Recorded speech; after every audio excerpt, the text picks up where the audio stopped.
Hello friends, very good morning. ध्यान दीजिएगा, पिछले वाले लेक्चर में हमने आपका बता दिया था कि कितने आधार पर आपका बांटा गया है सब स्टेशन को, जिसमें आपको पढ़ना क्या है, on the basis of constructional feature, यानी संरचना के आधार पर कितने प्रकार के होते हैं, इसी को आपको पढ़ना है। तो on the basis of constructional feature जो होता है, on the basis of constructional feature,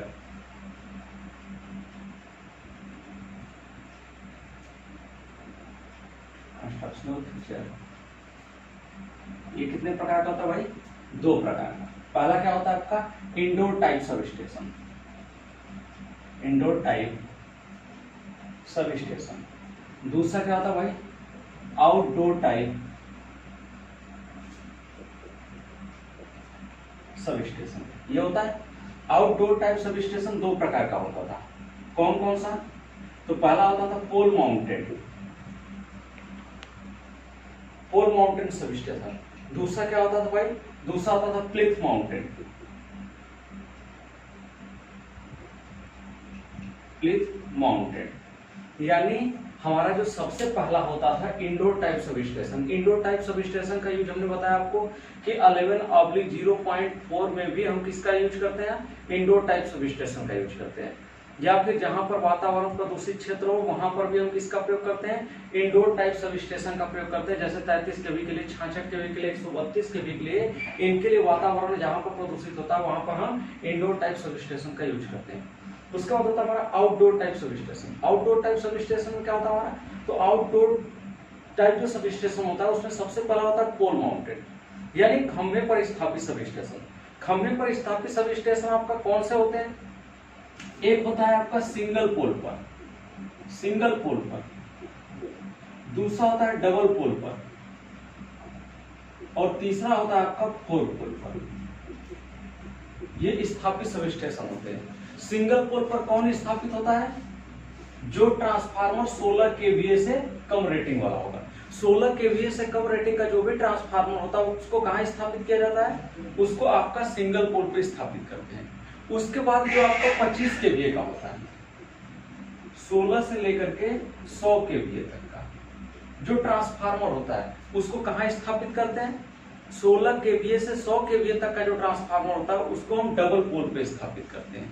जैसे 16 हो गया, 25 हो गया, 63 हो गया, 100 हो गया, इसको हम डबल पोल पे स्थापित करते हैं। उसके बाद तीसरा होता है आपका फोर पोल। फोर पोल पर किसको स्थापित करते हैं?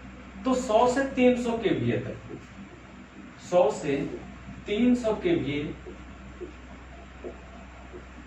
तक के जो ट्रांसफार्मर होते हैं उनको हम कहां स्थापित करते हैं? उनको हम फोर पोल पर स्थापित करते हैं। इसके बाद अगला होता है हमारा प्लिथ माउंटेन। प्लिथ माउंटेन का मतलब होता है कि फाउंडेशन बनाया जाता है, उस फाउंडेशन के ऊपर ट्रांसफार्मर रखा जाता है, तो प्लिथ माउंटेन सब स्टेशन उसको कहा जाता है। और जब फाउंडेशन बना करके ट्रांसफार्मर उसके ऊपर रखा जाएगा तो उसको प्लिथ माउंटेन सब स्टेशन कहते हैं, जिसकी क्षमता जो होती है वो 300 केवीए से अधिक के लिए होती है। 300 केवीए से अधिक का जहां भी ट्रांसफार्मर लगा होगा, 300 केवीए से अधिक का जहां भी ट्रांसफार्मर होगा वह आपका प्लिथ माउंटेन सब स्टेशन होगा। या आजकल के समय में 100 केवीए के बाद जो लगने लगा है आपका वो प्लिथ माउंटेन ही लगने लगा है आपका, ये भी ध्यान रखिएगा। तो 100 से 300 केवीए का फोर पोल पे यूज कर सकते हैं, या चाहें तो हमारा 100 केवीए के बाद वाला भी लगता है, लेकिन लगना क्या चाहिए? जनरली 300 केवीए से ऊपर वाला जो है वो प्लिथ माउंटेन होना चाहिए। तो चलिए, ये हमारा क्या है, पूरा का पूरा सब स्टेशन है जिस पर हम स्थापित करते हैं। तो हम चलते हैं सबसे पहले आपका कि सब स्टेशन में कौन कौन से इक्विपमेंट लगते हैं। उसके बाद हम एक दो क्वेश्चन बता देंगे, उसके बाद सारा डाटा आप अपने से करेंगे। तो चलिए स्टार्ट करते हैं। हाँ भाई, ध्यान दीजिएगा, ये हम आपको बताने जा रहे हैं कि जो पोल माउंटेन सब स्टेशन होता है, पोल माउंटेन सब स्टेशन में लगता क्या क्या है आपका। जो हमारा पोल माउंटेन सब स्टेशन होता है उस पोल माउंटेन सब स्टेशन में कौन कौन से ऐसे इक्विपमेंट होते हैं जो लगाए जाते हैं आपके, इसका भी जानना आपको बहुत जरूरी है। क्योंकि आपसे एग्जाम में पूछा जाता है कि पोल पर स्थापित सब स्टेशन में लगने वाली सामग्री की सूची बनाइए, या आपसे पूछा जाता है नींव पर स्थापित सब स्टेशन में लगने वाले सामग्री की सूची बनाइए।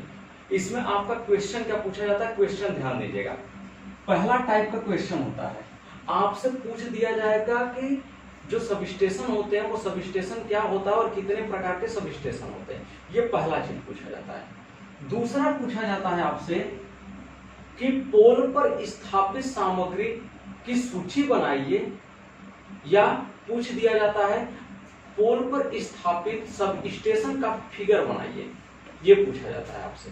पोल पर स्थापित सामग्री की सूची, वो पोल पर स्थापित सामग्री की सूची बनाइए या पोल पर स्थापित सब स्टेशन का चित्र बनाइए, ये पूछा जाता है। तीसरा क्वेश्चन होता है आपका कि न्यू पर स्थापित सब स्टेशन है, न्यू पर स्थापित सब स्टेशन की सूची बनाइए, या फिर आपसे पूछा जाता है न्यू पर स्थापित सब स्टेशन में लगने वाले आवश्यक सामग्री की गणना कीजिए, या फिर पूछा जाता है आपसे कि न्यू पर स्थापित सामग्री का फिगर बनाइए। ये चीजें आपसे पूछी जाती है। आपको फिगर कौन कौन सा बनाना है ये देख लीजिएगा।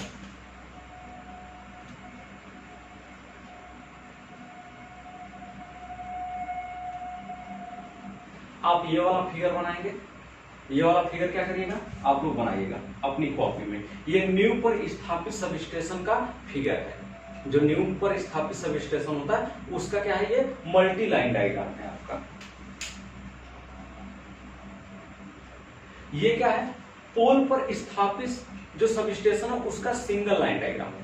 जो हमारा पोल पर स्थापित सब स्टेशन होता है उस पोल पर स्थापित सब स्टेशन का सिंगल लाइन डायग्राम है। ये बहुत ज्यादा पूछा जाता है आपसे, ये वाला उससे ज्यादा ये पूछा जाता है आपका पोल पर स्थापित सब स्टेशन का। तो इसका फिगर आप बनाएंगे। इसके बाद ये आपका 33 केवी का सब स्टेशन, 33/11 केवी का सब स्टेशन है। ये 33/11 केवी का सब स्टेशन में क्या होता है आपसे पूछा जाता है। तो ये आपका सिंगल लाइन डायग्राम है। ये क्या है आपका सिंगल लाइन डायग्राम। और किसका सिंगल लाइन डायग्राम है, 33 केवी/11 केवी का सिंगल लाइन डायग्राम है। तो आपसे पोल पर का सिंगल लाइन डायग्राम पूछा जाता है, उसके बाद 33/11 पर का सिंगल लाइन डायग्राम पूछा जाता है। सिंगल लाइन डायग्राम ही ज्यादा पूछा जाता है, मल्टी लाइन डायग्राम बहुत कम पूछा जाता है। मल्टी लाइन डायग्राम जो पूछा जाता है वो पोल का पूछा जाता है सिर्फ। यानी ये इंपॉर्टेंट है आपका, ये वाला टॉपिक इंपॉर्टेंट है, ये वाला भी इंपॉर्टेंट है आपका, ये वाला टॉपिक, ये दो इंपॉर्टेंट थे। तीसरा देख लीजिएगा, तीसरा आपका तीसरा ये है, तीसरा ये वाला है, ये भी क्या बहुत इंपॉर्टेंट है, ये मोस्ट इंपॉर्टेंट है आपका। तो यही 3 फिगर आपको क्या है याद करने होंगे। 3 फिगर बना करके उसको अच्छी तरह से समझ करके आपको क्या है एग्जाम में प्रदर्शित करना होगा इसी फिगर को। तो ये 3 प्रकार के फिगर है, तीनों प्रकार के फिगर को जान लीजिएगा। एक है पहला फिगर आपका, हम बार बार इस पर जोर दे रहे हैं क्योंकि ये फिगर आपसे अक्सर एग्जाम में पूछा जाता है, इसलिए मैं इस पर जोर दे रहा हूं। आपसे पूछा क्या जाएगा कि पोल पर स्थापित सब स्टेशन, ये पोल पर स्थापित सब स्टेशन है, पोल पर स्थापित सब स्टेशन का चित्र बनाइए, ये पूछा जाएगा। या कहेगा पोल पर स्थापित सब स्टेशन का सिंगल लाइन डायग्राम बनाइए, ये पूछा जाएगा। या आपसे पूछा जाएगा 33/केवी सब स्टेशन का सिंगल लाइन डायग्राम बनाइए। यही 3 क्वेश्चन आपका फिगर से पूछा जाता है इस चैप्टर में। क्लियर? हाँ, चलो ये देख लो, ये क्या है आपका, ये दिखाई दे रहा है, ये स्टोन पैड है, इसको बोला जाता है स्टोन पैड। ये आपका स्टोन पैड, ये होता है 300 × 300 × 75 mm का, ये स्टोन पैड होता है। 300 × 300 × 75 mm का क्या होता है स्टोन पैड होता है। यही आपका क्या होता है खंभे के नीचे रखा जाता है। जब हम खंभा स्थापित करते हैं तो सबसे पहले गड्ढा करके इसी पत्थर को उसके अंदर डाल दिया जाता है, फिर उसके बाद उसके अंदर क्या करते हैं खंभे को स्थापित करते हैं, तो इसी को स्टोन पैड बोला जाता है। चलो आगे एक एक फिगर हम बता देते हैं। ये क्या है आपका, इसको बोला जाता है टर्मिनल गेंट्री, इसको बोला जाता है आपका टर्मिनल गेंट्री। ध्यान से देख लेना ये फिगर, ये क्या है टर्मिनल गेंट्री है। टर्मिनल गेंट्री का कार्य क्या होता है, सबसे पहले जब बाहर से सप्लाई आती है सब स्टेशन पर तो वह टर्मिनल गेंट्री पर ही इन करती है, उसके बाद ही क्या होता है अंदर प्रवेश करती है। जैसे ध्यान से देख लीजिएगा टर्मिनल गेंट्री का हम आपको फिगर फिर से दिखा देते हैं, पिछला वाला।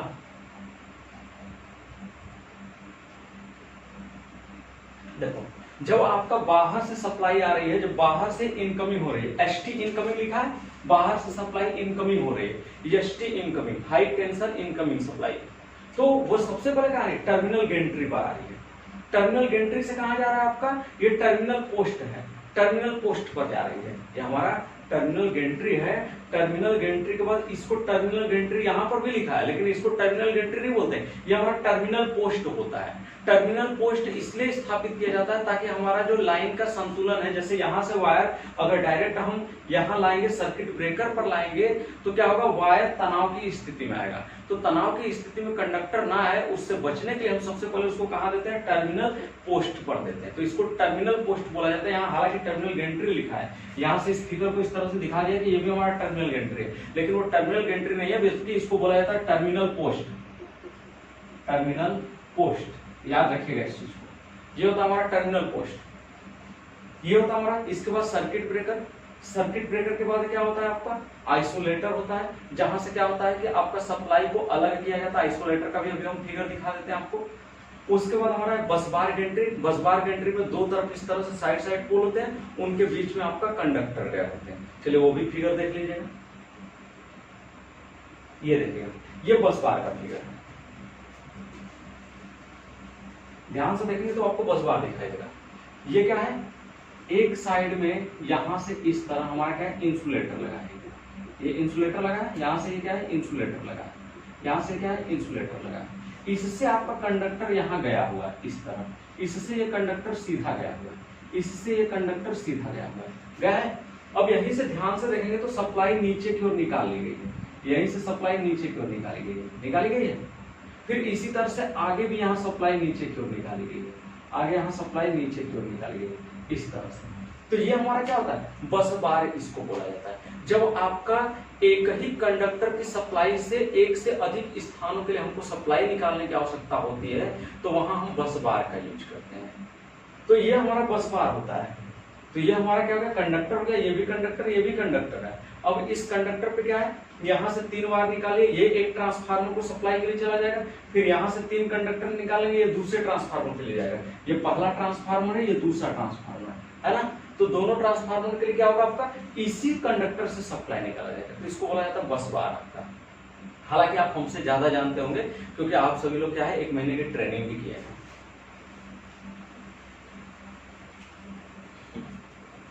इसके बाद आगे ध्यान दीजिएगा,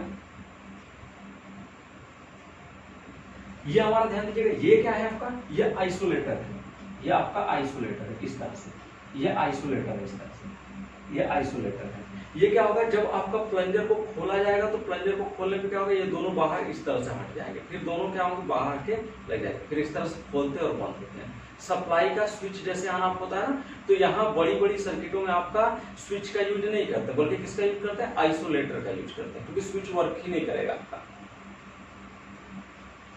ये हमारा क्या होता है, ये हमारा एंगल होता है, एमएस एंगल कहते हैं। अभी एमएस चैनल, एमएस एंगल ये सब आएगा। तो ये हमारा एंगल है, इसको एंगल बोला जाता है। ये क्या है, ये आइसोलेटर है हमारा, ये जो है ये हमारा आइसोलेटर है। ये क्या है, ये एलए है, लाइटनिंग अरेस्टर है। लाइटनिंग अरेस्टर सबसे ऊपर लगता है आपका पोल माउंटेड सब स्टेशन में, ये आपका लाइटनिंग अरेस्टर। लाइटनिंग अरेस्टर की पहचान होती है, दोनों तरफ इसके सिरे पर क्या होते हैं, इस तरह से आपका नट बोल्ट की सहायता से कसने के लिए स्थान होते हैं। तो यही इसकी पहचान है एलए की। ये भी आपका एलए का ही फिगर है, लाइटनिंग अरेस्टर का ही फिगर है। ये आप देख लीजिएगा, यहां पर भी आइसोलेटर दिखाया गया है, ये आपका आइसोलेटर है, दिख रहा है, ये आपका जो भी है वो क्या है, आइसोलेटर है। इसके बाद यहाँ पर टर्मिनल पोस्ट दिखाया गया, ये टर्मिनल पोस्ट दिखाया गया। बीच में क्या लगा हुआ है आपका, ये बीच में, तो बीच में आपका सर्किट ब्रेकर लगाया गया है और पीटी लगा हुआ है।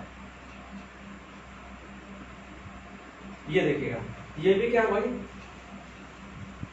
ये भी आइसोलेटर का ही फिगर है। देख रहे होंगे ध्यान से कि ये क्या है, दोनों प्लंजर हैं, दोनों प्लंजर क्या है, आपस में जुड़े हैं। जब इस प्लंजर को हटाया जाएगा तो दोनों प्लंजर क्या हो जाएंगे, खुल जाएंगे, वो अपना पथ भंग कर देंगे। तो ये भी आइसोलेटर का ही फिगर है। अब ये अलग अलग टाइप के आपके क्या है, इंसुलेटर दिखाए गए हैं इसमें, कि किस इंसुलेटर का कहां पर यूज होता है। तो आगे आएगा तो हम बताएंगे आपको। यहाँ पर देखिएगा ये भी आपका टर्मिनल गेंट्री है, ये भी टर्मिनल गेंट्री है, ये भी टर्मिनल गेंट्री है, दोनों टर्मिनल गेंट्री ही है। ये क्या है भाई, ये एचटी फ्यूज सेट है, इसको बोला जाता है एचटी फ्यूज सेट। ये कहां लगता है, पोल माउंटेड सब स्टेशन में, जिधर से 11 केवी की लाइन इनकमिंग करती है, 11 केवी की लाइन इनकम होती है, यानी आती है, इनकमिंग होती है, उधर की साइड में ये एचडी फ्यूज सेट लगा होता है। ठीक, आगे ध्यान दीजिएगा, ये आगे क्या लगा हुआ है भाई, ये आपका डिस्क इंसुलेटर लगा हुआ है, यहां भी डिस्क इंसुलेटर, यहां पर भी डिस्क इंसुलेटर और यहां पर भी डिस्क इंसुलेटर है। तो ये हमारे ऊपर क्या है, डिस्क इंसुलेटर लगे हुए हैं। इसके बाद क्या है भाई, ये हमारा यहाँ पर एबी स्विच लगा है, एबी स्विच का भी हम आपको फिगर दिखाएंगे, एबी स्विच क्या होता है। उसके बाद एचटी फ्यूज सेट लगा हुआ है, या इसी को बोला जाता है टीपीएमओ भी बोला जाता है, आपका एबी स्विच को ही टीपीएमओ बोला जाता है, triple pole manually operated switch. ये हम अभी आपको फिगर दिखाएंगे।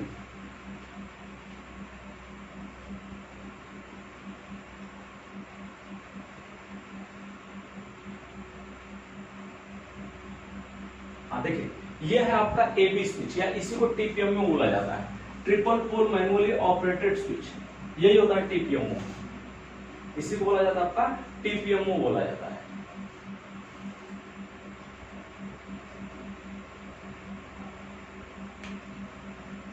अब इस वाले फिगर में देखे थे 11 केवी की लाइन जब इनकमिंग हो रही है तो सबसे पहले कहां जा रही है, टीपीएमओ में जा रही है, टीपीएमओ के बाद कहां जा रही है, एचटी फ्यूज सेट में जा रही है, फिर कहां जा रही है, ट्रांसफार्मर में जा रही है, फिर ट्रांसफार्मर से कहां जा रही है, फ्यूज सेट में जा रही है, और उसके बाद फिर कहां है आपका, आपके घरों के लिए वो आपकी सप्लाई जाएगी यहां से।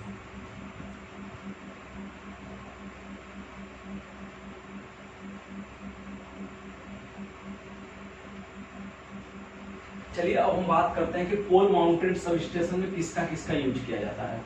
ये फिगर जो आपको दिखाई दे रहा है, ये मेरी लाइफ का पहला कंस्ट्रक्शन था जो मैंने आपका डिजाइन करा था, जब आपका 11/0.4 केवी का मैं यानी जब कंस्ट्रक्शन लिया था, तो कंस्ट्रक्शन में क्या था कि ये मेरा पहला है, आपका पहला ही कार्य था आपका, और पहले कार्य का ही यह फिगर है। तो इसको आप ध्यान से समझ लीजिएगा कि इसमें लगा क्या क्या है।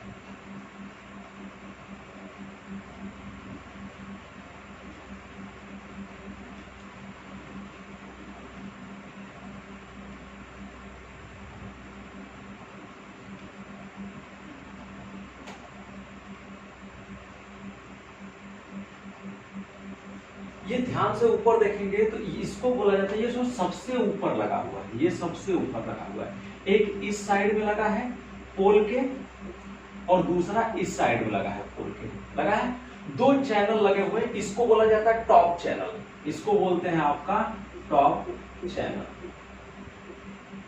ये होता है हमारा टॉप चैनल। कहां लगा होता है ये टॉप चैनल, सबसे ऊपर लगा होता है टॉप चैनल, और इसी टॉप चैनल पर किसको स्थापित करते हैं, एलए को, लाइटनिंग अरेस्टर को। अगर देखेंगे ध्यान से तो एलए दिख भी रहा होगा आपको, लाइट ऑफ करिएगा थोड़ा सा।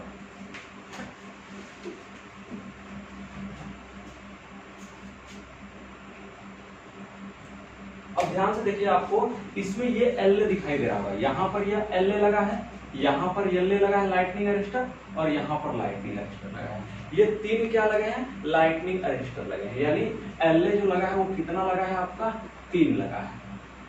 हमारे टॉप चैनल कितने लगे हुए हैं, टॉप चैनल तो टॉप चैनल हमारे 2 लगे हुए दिखाई दे रहे हैं। तो हमने बताया आपको, एक ये टॉप चैनल है हमारा, एक ये है, और दूसरा इसके ठीक पीछे है, ये है हमारा टॉप चैनल, दिख रहा है, दोनों आपको दिख रहे होंगे। यहां से ध्यान से देखेंगे तो ये और ये दोनों क्या है, ये दोनों टॉप चैनल है ऊपर के। उसके बाद क्या लगा है, उसके बाद ये आपका लगा हुआ है, ये दो चैनल फिर लगे हैं। 2 चैनल किसके लगे हैं, एबी स्विच के लगे हैं, या टीपीएमओ के चैनल लगे हुए हैं। तो ये जो 2 चैनल है, पहला चैनल है और ये दूसरा चैनल है, ये टीपीएमओ का चैनल है, टीपीएमओ चैनल है, या इसी को बोला जाता है एबी स्विच का चैनल। इसके ऊपर आपका ये दोनों क्या था, ये वाला और ये वाला, ये दोनों टॉप चैनल था, टॉप चैनल। और इसी टॉप चैनल पे हमारा क्या लगता है, एलए लगता है, 1, 2 और 3 लगता है।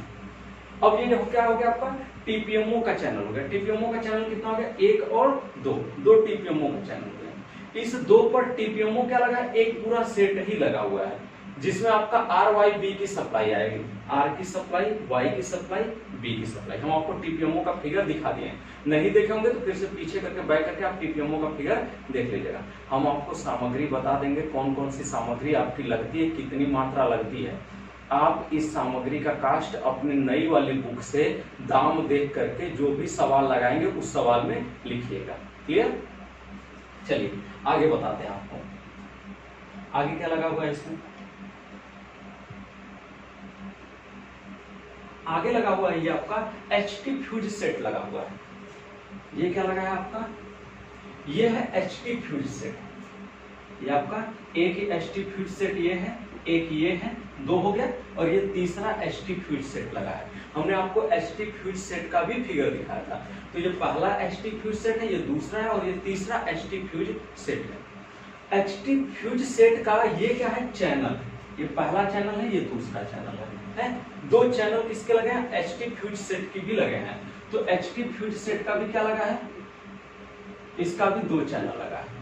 टीपीएमओ का भी कितना चैनल लगा था, दो चैनल लगा था। इसके बाद नीचे आइएगा,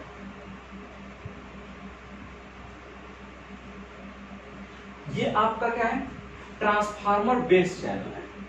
ये आपका क्या है, ट्रांसफार्मर सपोर्ट चैनल या ट्रांसफार्मर बेस चैनल, ये है। उसके बाद ये दो लगे हुए हैं, एक इधर लगा हुआ है, एक आपके ट्रांसफार्मर के इस साइड लगा है। इसको बोला जाता है ट्रांसफार्मर का बेल्टिंग एंगल, या ट्रांसफार्मर को क्या करता है, वो आपका साइड से सपोर्ट प्रदान किए हुए है। इधर साइड से सपोर्ट दिया हुआ है और इस तरफ भी साइड से सपोर्ट दिया गया है ट्रांसफार्मर को, और नीचे ट्रांसफार्मर को जिसके ऊपर रखा गया वो उसका आधार चैनल है। और साइड में आपके दो चैनल लगाए गए हैं जिससे क्या है, आपका ट्रांसफार्मर को सपोर्ट प्रदान करने के लिए साइड सपोर्ट। क्लियर? आगे चलिए। अभी हम क्लैंप नहीं बताए आपको, ना नट बोल्ट बताए। नट बोल्ट भी आपका लगता है, कहाँ लगता है, और क्लैंप कहाँ लगता है, सब अलग अलग जगह लगते हैं।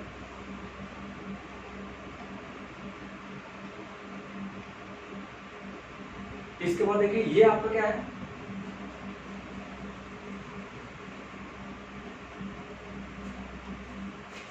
ये LTDB बॉक्स है। इसको बोला जाता है आपका, ये जो लगा हुआ है वो LTDB बॉक्स है। ये LTDB बॉक्स है। LTDB बॉक्स में ये क्या है आपका, ये अपर बेल्टिंग एंगल है, ये डाउन बेल्टिंग एंगल है ये। और इस अपर बेल्टिंग एंगल और डाउन बेल्टिंग एंगल पर हमारा क्या स्थापित है, LTDB बॉक्स स्थापित है। ये पूरा तो ये आपका पूरा क्या है, इसमें इतना एंगल और इतना क्या लगता है, चैनल लगता है। तो चलिए हम इसको लिखवाते हैं, क्या क्या मटेरियल लगता है। अंक जी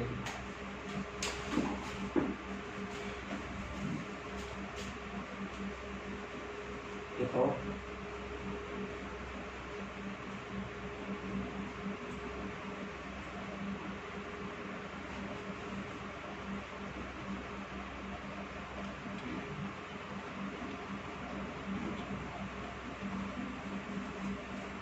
ध्यान दीजिएगा, सबसे ऊपर क्या लगा था आपका, पहला लिखिएगा, पहला पॉइंट है, पहला पॉइंट लिखिएगा। सबसे पहले आपका टॉप चैनल है, तो टॉप चैनल लिख लीजिएगा। टॉप चैनल की साइज क्या होती है वो भी लिख लीजिएगा।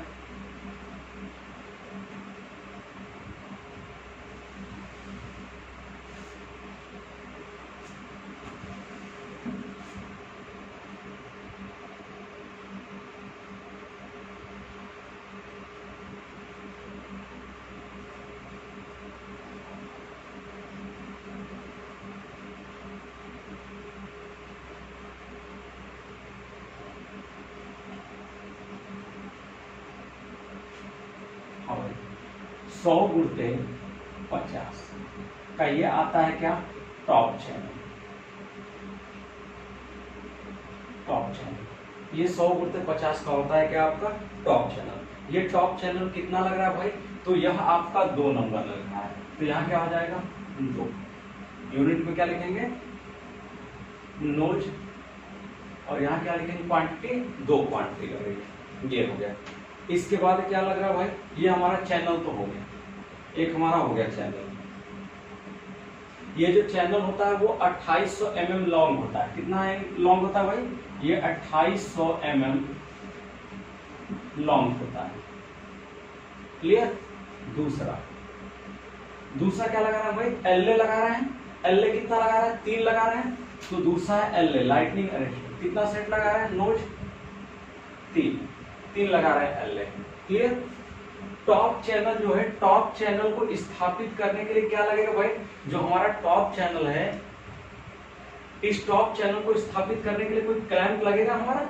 आपको दिखाई नहीं दे रहा, ये साइड से क्लैंप है, ये हल्का सा साइड से क्लैंप है। 2 क्लैंप इधर है, 2 क्लैंप इधर है आपके। तो कौन सा क्लैंप है, टॉप चैनल का यह क्लैंप है। तो लिखिएगा क्लैंप फॉर टॉप चैनल। तीसरा क्लैंप फॉर टॉप चैनल। ये क्या होगा भाई, ये सेट के रूप में आता है। ये जो हमारा टॉप चैनल आता है, ये किस रूप में आता है भाई, ये हमारा सेट के रूप में आता है। या सेट के रूप में यहाँ कितना सेट लगेगा भाई, 2, एक उधर लगा है, एक इधर लगा है, तो 2 सेट हमारा ये होगा टॉप चैनल के लिए। अब इसके बाद क्या लेंगे भाई, अब अगला ये क्या है, एबी स्विच है या टीपीएमओ है। टीपीएमओ के लिए भी 1 चैनल 2 चैनल लग रहा है ये आपका। तो लिखिएगा अगला है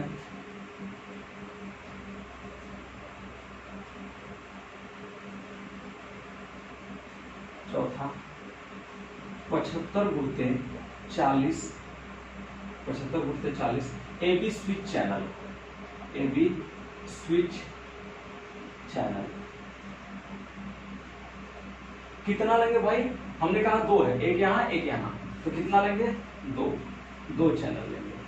कितना है इसकी साइज, 75/40 वाला है। अब इस 75/40 के लिए हमारा ये क्लैंप लगा हुआ है। एक क्लैंप यहाँ है, एक क्लैंप यहाँ है, एक क्लैंप यहाँ है और एक क्लैंप आपका यहाँ है। टोटल 4 क्लैंप हैं। तो लिखिएगा इसके लिए, क्लैंप के लिए क्लैंप लिखिएगा क्लैंप फॉर एबी स्विच। यानी एबी स्विच के लिए कितना क्लैंप लगेगा, तो कितना क्लैंप लग रहा है टोटल भाई, तो टोटल हमने आपको दिखाया 1 2 3 4, टोटल कितना क्लैंप लग रहा है, 4 क्लैंप लगेगा। किसके लिए, हमारा टीपीएमओ वाले एबी स्विच के लिए। अगला है पांचवा क्या भाई,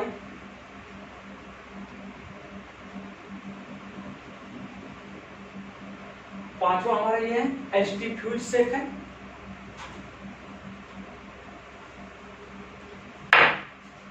पांचवा हमारा HT fuse set. HT fuse set है।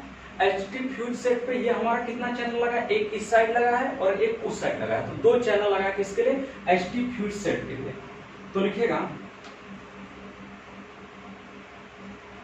75/40,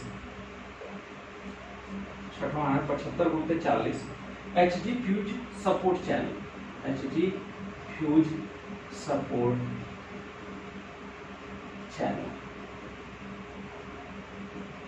कितना लगेगा भाई, तो हमने कहा 2 है, 1 2, तो कितना है 2 नोज 2। हालांकि इसमें बहुत सारे आपके दिए हुए हैं, लेकिन वही आपको सिर्फ बताना है जो आपके काम लायक है। इसमें 16 केवीए का भी दिया हुआ है, इसमें 25 केवीए का भी दिया हुआ है, जो हमारे पास डाटा शीट है। लेकिन हमको सिर्फ किसका है, आपको कोई एक लिखवा दे रहे हैं, वही आप एग्जाम में लिखेगा। अगर सपोज दैट आप भूल गए, ये चीज भूल गए, आप ये माप भूल गए, ये माप भूल गए, तो क्या करोगे आप, सीधा सीधा लिख देना टॉप चैनल या टॉप एमएस चैनल, सीधा सीधा लिख देना। कितना लगेगा, 2 लगेगा। उसी तरह से क्लैंप फॉर टॉप चैनल के लिए 2 लगेगा। फिगर अगर याद है आपको तो पता है कितना क्या क्या सामग्री लगने वाली। फिगर नहीं याद रहेगा तो पता भी नहीं रहेगा कि क्या क्या सामग्री लगेगी। ये चीज याद रखिएगा।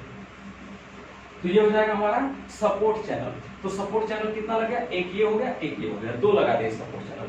सपोर्ट चैनल लगाने के बाद देखो ये एक क्लैंप लगा होगा, एक क्लैंप ये लगा है और इस क्लैंप को ये क्या है, कनेक्ट किए हुए हैं। ये पीछे यहाँ पे नहीं दिखाई दे रहा है, तो यहाँ पे टोटल 4 लगे हुए हैं। एक तो ये बेल्टिंग क्लैंप लगा हुआ है और इसको इसके पीछे क्या है आपका कवर किए हुए। उसी तरह से यहाँ पर आपका साइड में लगा होगा और इसको पीछे से ये कवर किए हुए। टोटल दो दो आपके लगे हैं, तो लिखिएगा वो भी क्लैंप। 7वां point clamp. कौन सा क्लैंप है भाई ये?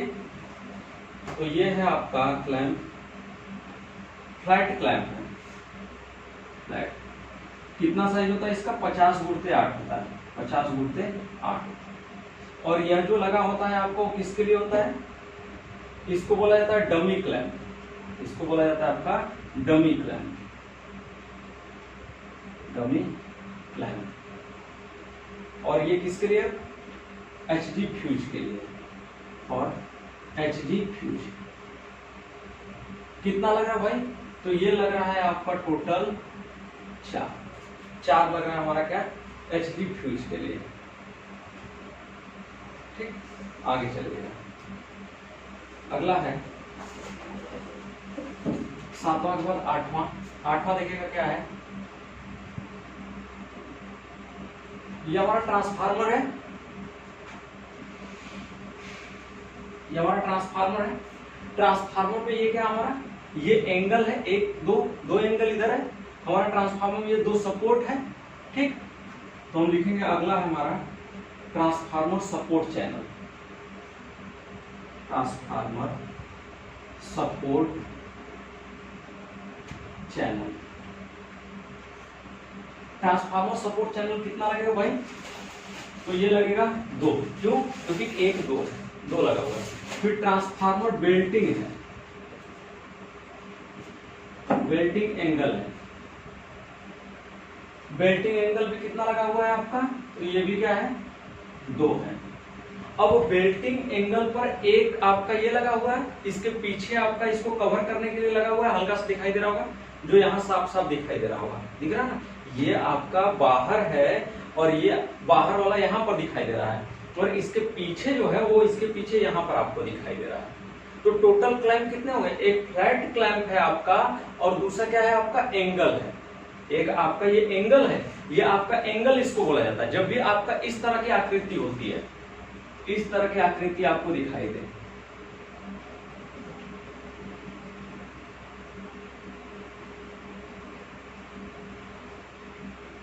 ये पाइप की आकृति दिखाई दे, तो इसको एंगल बोला जाता है। इस तरह की अगर आकृति आपको दिखाई देती है तो इसको एंगल बोलते हैं। लेकिन अगर यही आकृति इस तरह की हो,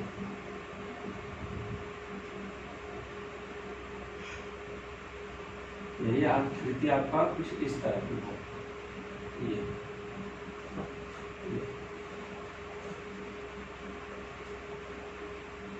आकृति कुछ इस तरह की दिखाई दे, तो इसको बोला जाता है चैनल। ये चैनल होता है और ये एंगल होता है। चैनल एंगल दोनों में अंतर है, ध्यान दीजिएगा इस चीज का। इसमें दोनों आपका चैनल पे बाहर की ओर निकले होंगे। एंगल में सिर्फ क्या होगा? बीच से दोनों साइड से निकले होंगे। यानी ये आपका इस तरह से होगा तो इसको बोला जाएगा एंगल। ये इस तरह से होगा, ये इस तरह से होगा तो इसको एंगल बोलेंगे। लेकिन अगर यही साइड से इस तरह निकला हुआ हो तो इसको चैनल बोला जाएगा। तो ये आपका जो लगा हुआ है यहाँ पे एंगल है, यहाँ पे एंगल है, यहाँ पर एंगल है। उसी तरह से यहाँ पर भी एंगल लगा हुआ है, यहाँ पर एंगल है और यहाँ इसके पीछे क्लैंप है। यहाँ पर एंगल होगा, इसके पीछे क्लैंप होगा। जैसे यहाँ पे एंगल है तो इसके पीछे क्लैंप लगा हुआ है, यहाँ पे एंगल है तो इसके पीछे क्लैंप लगा हुआ है। तो ट्रांसफार्मर बेल्टिंग एंगल हो गया 8 पॉइंट, 9 पॉइंट, ये 9 पॉइंट हो गए। चलिए आगे 9 के बाद 10वां point. 10वां point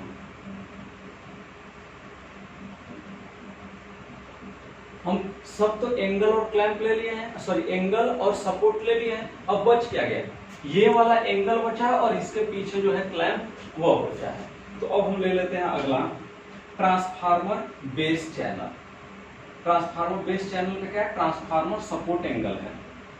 clamp for transformer support, clamp for transformer support. Transformer support का क्लैंप कितना लगेगा भाई? तो यह लगेगा आपका 2 लगेगा। उसके बाद है आपका ट्रांसफार्मर बेल्टिंग एंगल सपोर्ट। तो ट्रांसफार्मर बेल्टिंग एंगल सपोर्ट। कितना लगेगा भाई? ये भी, ये आपका 2 लगेगा। 11। 12वां पॉइंट क्या लगेगा भाई?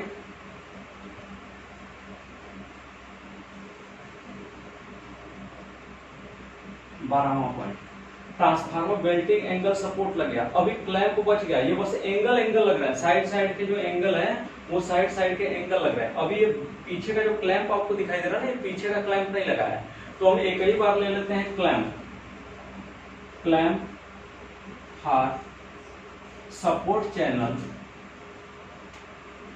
Support transformer support channel, transformer support channel and Belting angle. यानी बेल्टिंग एंगल और ट्रांसफार्मर सपोर्ट चैनल दोनों के लिए हम कितना लेंगे? तो कितना लेंगे भाई? तो 2 इसके लिए ले रहे हैं, पीछे पीछे है, और 2 इसके लिए भी पीछे पीछे है, तो टोटल आपका नोट हो जाएगा कितना भाई? 4 हो गया। अभी बहुत कुछ बचा है इसमें। अभी क्या बचा भाई? एलटीडीपी बॉक्स बचा है, एलटीडीपी बॉक्स का क्लैंप बचा है। अगला है आपका 12 के बाद 13वां पॉइंट, एलटीडीपी बॉक्स। कितना लगेगा एलटीडीपी बॉक्स? तो 1 लगेगा। देख लीजिएगा फिगर में कितना लगा है आपका। एलटीडीपी बॉक्स फिगर में कितना लगा है? 1 ही है ना, 1 हम लिए हैं। अब एलटीडीपी बॉक्स के लिए एंगल लगा है, एंगल कितना लगा है? 2 लगा है, तो लिखेगा एलटीडीपी बॉक्स एंगल 50 गुणित 50 गुणित 6 का आता है, 50 गुणित 50 गुणित 6 का क्या होता है? एलटीडीपी बॉक्स एंगल 14वां पॉइंट। ये कितना लगेगा? 1 2, तो नोट में लिखेंगे कितना? 2। सूची बनाना पड़ता है, ऐसे ही आप सूची बनाते हैं। हमने कहा ना, ये वाला नाम अगर आपको याद नहीं है तो ये सीधा सीधा लिखो ना, क्या जरूरत है? साइज लिख रहे, साइज मत लिखो, ये लिखो सीधा सीधा, तभी नंबर मिलेगा। अब ये एंगल लगाएंगे तो एंगल के पीछे ये क्लैंप लगा हुआ दिखाई दे रहा है आपको, इस तरह से क्लैंप लगा है पीछे इसके, तो हमारा क्लैंप लगा है, एक क्लैंप यहाँ है, एक क्लैंप यहाँ है, तो क्लैंप ले लीजिए, क्लैंप है 15वां क्लैंप फ्लैट। ये फ्लैट टाइप का होता है, हल्का सा समतल टाइप का होता है, बस बहुत थोड़ा सा मुड़ा हुआ होता है। आपका थोड़ा सा मुड़ा होने की वजह से ये फ्लैट में ही आ जाता है आपका। तो ये क्लैंप फ्लैट टाइप है आपका एलटीडीपी बॉक्स के लिए। तो कितना लगेगा भाई? 2 लगेगा, 1 2, ऊपर नीचे 2 लगेंगे आपके। हो गया।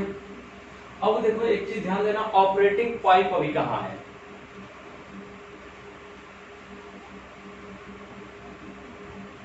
ये एबी स्विच है। इस एबी स्विच से क्या होता है आपका कि इस तरह से एक पाइप आपको ये दिखाई दे रही होगी, ये वाली पाइप दिखाई दे रही। ये पाइप से क्या होता है, इस तरह से ये नीचे आया होता है, जिसको हम हैंडल से ऊपर नीचे करके क्या करते हैं, ट्रांसफार्मर की सप्लाई को कट करते हैं, उसको बोला जाता है ऑपरेटिंग पाइप। तो वो हम ऑपरेटिंग पॉइंट लेंगे 16वां नंबर, ऑपरेटिंग। अगर आप गांव में देखे होंगे तो आपको ऑपरेटिंग पाइप दिखेगा, जो गांव में ट्रांसफार्मर लग रहे हैं उसमें ये ऑपरेटिंग पॉइंट पाइप दिखाई देगा। कितना लगाएंगे भाई ऑपरेटिंग पाइप? 1। ऑपरेटिंग पाइप का चैनल भी लगेगा। क्यों चैनल लगेगा? क्योंकि ऑपरेटिंग पॉइंट है तो किसी न किसी जगह वो स्थिर होना चाहिए, वो हवा में तो लटकता नहीं होना चाहिए इस तरह से, वो किसी न किसी पॉइंट पे क्या होना चाहिए, स्थिर होना चाहिए। तो ऑपरेटिंग पाइप का चैनल लेंगे, पाइप चैनल। ये कितना होगा भाई? 1 होगा।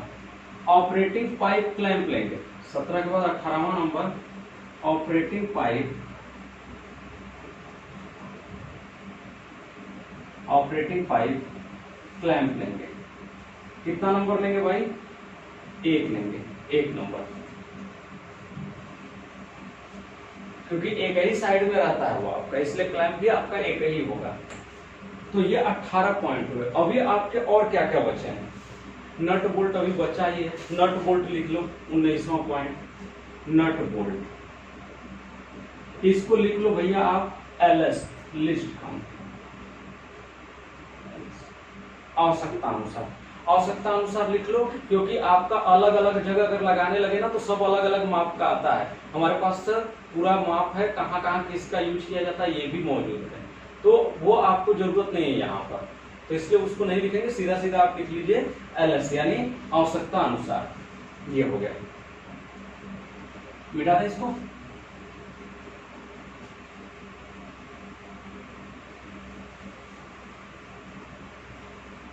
अब क्या बचा भाई, 19 के बाद 20 नंबर, पिन इंसुलेटर।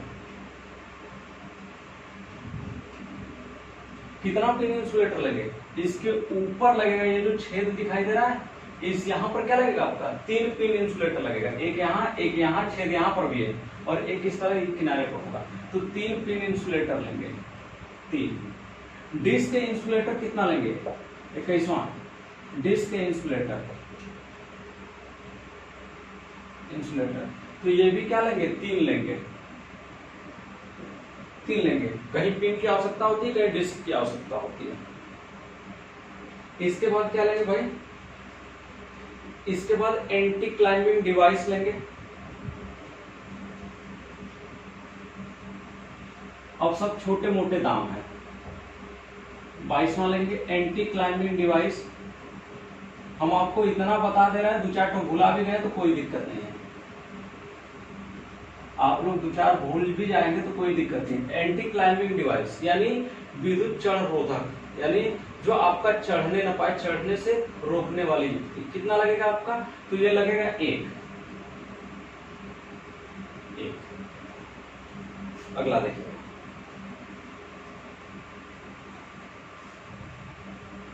इसको 2 कर लीजिए, 2 anti climbing device. Danger board कितना लगेगा भाई, 23वां point, danger board, board with clamp, कितना लगेगा भाई, 2 लगेगा, डेंजर बोर्ड भी लगेगा, और उसके साथ साथ बारबेड वायर भी लगेगा। तो अगला है 24वां पॉइंट, बारबेड वायर। पर पोल पर 2 kg लगता है, तो टोटल कितना लगेगा, 4 kg लगेगा। एक पोल पर 2 kg, 2 पोल पर 4 kg लगेगा। इसके बाद क्या है भाई, अब हमारा चैनल तो लगा दिए, चैनल लगाने के साथ साथ हम ये एबी स्विच लगाएंगे। तो अगला है 25वां पॉइंट, टीपीएमओ या एबी स्विच आप लिख सकते हैं। ये क्या लगेगा भाई, ये पूरा एक सेट ही लगेगा, एक सेट।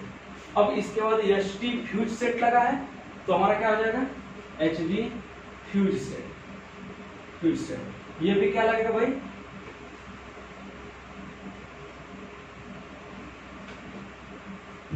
पूरा का पूरा एक सेट ही लगेगा, एचडी फ्यूज सेट। 26वां नंबर, 27वां नंबर,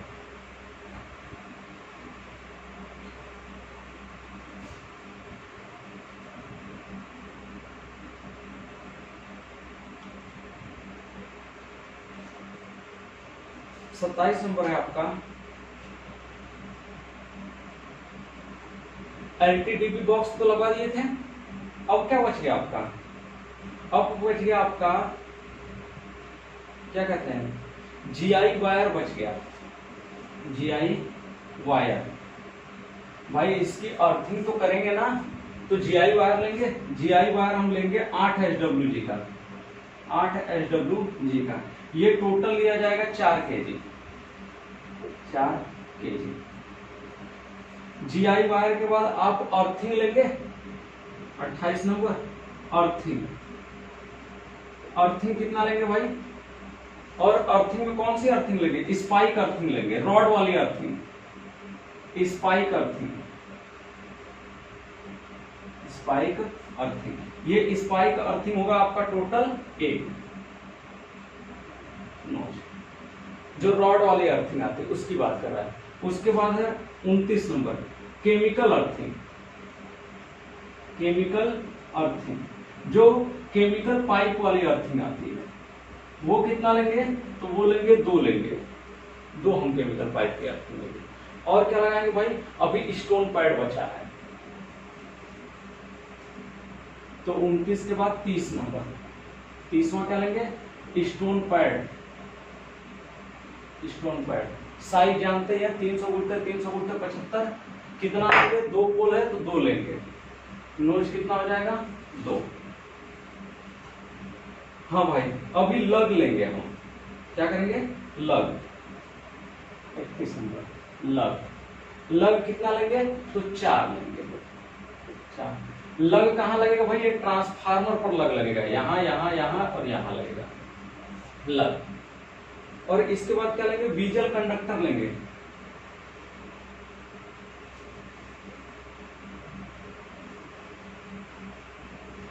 बीजल कंडक्टर कितना लेंगे आपका, बीजल कंडक्टर तो ये लेंगे मीटर में लेंगे 25 मीटर, 25 मीटर बीजल कंडक्टर हम लेंगे।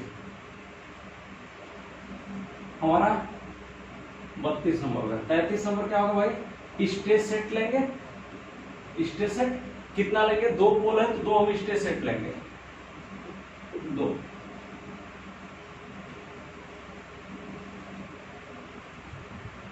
और क्या लेंगे भाई, 2। अब क्या बचा,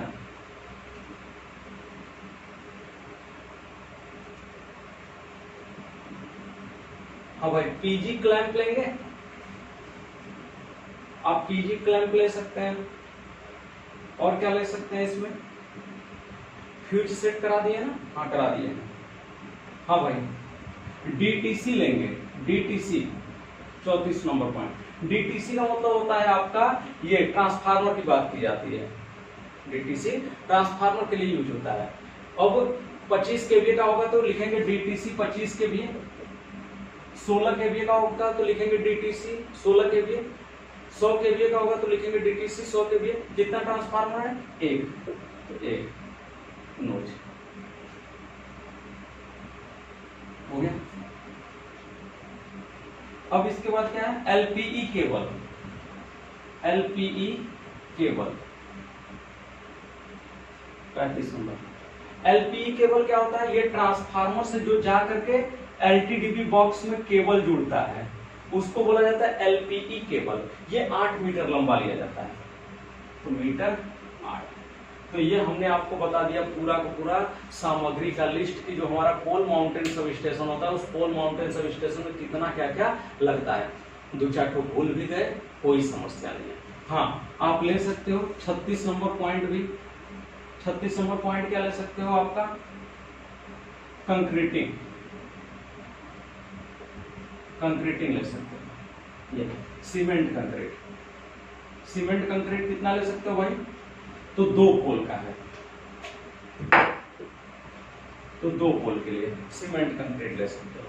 तो ये टोटल क्या होगा आपका, टोटल 36 मटेरियल हमने आपको बता दिया। अगर इसमें 2-4-5 भूल भी जाते हैं तो कोई इश्यू नहीं है उसके लिए, इतना एग्जामिनर देने ध्यान देगा, इतना लिखोगे बहुत लिख दिए तुम उसके लिए।